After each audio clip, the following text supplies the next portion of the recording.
Welcome back, everyone. I am so excited to be sharing with you one of my favorite dishes, how to make plantain porridge in 10 minutes or less. You know, oftentimes I have sat and wondered about the origin of porridge. You know, where it all began, when it all started, and who started it. Well, a quick search showed me that it all started way back before the 17th century, long before any of us were even a thought. You know, porridge is something that is usually made using oats, wheat, or corn, and cooking them in a pot in water or milk. The porridge was then further thickened and then baked as flat cakes or in brick form, which made it durable and portable. This innovation from porridge to bread can be proven as all continents we see many variations of bread evolving. Well, nowadays porridge is a trend and there are so many options, including the use of our Caribbean ground provisions and other crops. What I love about porridge is its versatility. It can be eaten for breakfast and even for dinner.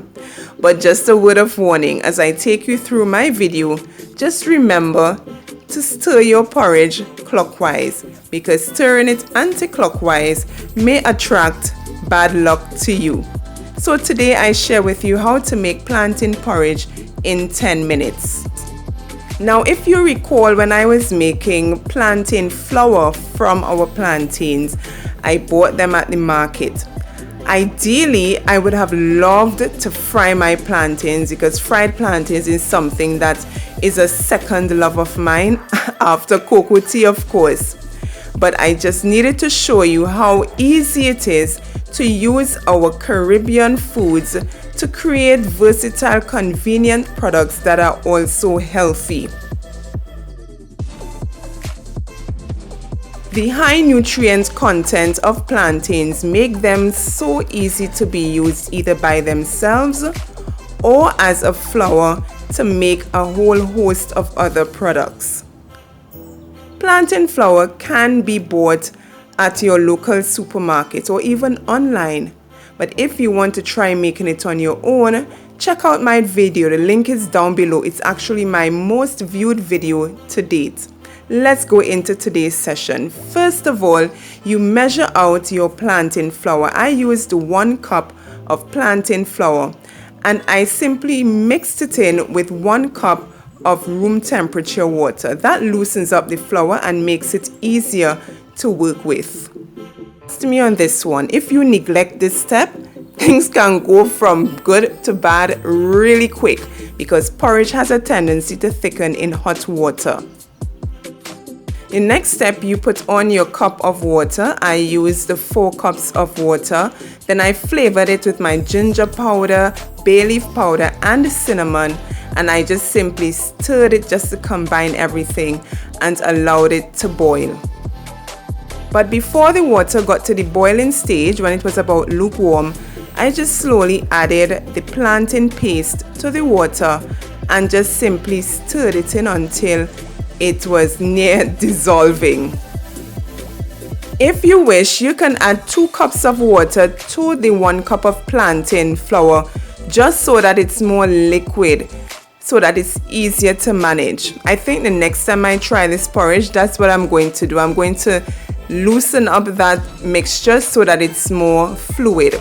So just now you simply stir the mixture to ensure that all the lumps are erased out and results in a smooth porridge. I hate lumps in my porridge, so that's why I'm always stirring to ensure that lumps do not form. Now, I know people have a different taste when it comes to the texture of their porridge. My dad likes a bit of texture to his porridge. I prefer smooth porridge. So it all depends on your taste. So you stir according to your taste. Then you add your milk. This was 1 cup of milk. You can either add coconut, soy, almond, or whatever milk suits your preferences. Now, if you notice, remember I mentioned stirring your porridge clockwise and not anti-clockwise. I have been doing both. So does that mean that my luck is going to be balanced? A bit of bad luck and a bit of good luck? What do you think? Share your comment down below. Then you simply add your sugar. You could add half a cup of sugar. If it's half ripe plantain flour you made, I made half ripe plantain flour, so I add less sugar to the porridge. And after you give that a good old stir, it's all done, as you can see from the pops, and ready to be served. I usually love to serve my porridge with cricks, yes, the vital supply, all crumpled up, so that everyone gets a little bit of that starch goodness. Just simply pour them into bowls for your whole family to enjoy. It's a Friday night treat at our house, and it's also very filling. And after all is said and done, everyone can now sit and enjoy their plantain porridge in less than 10 minutes. Thank you guys for watching.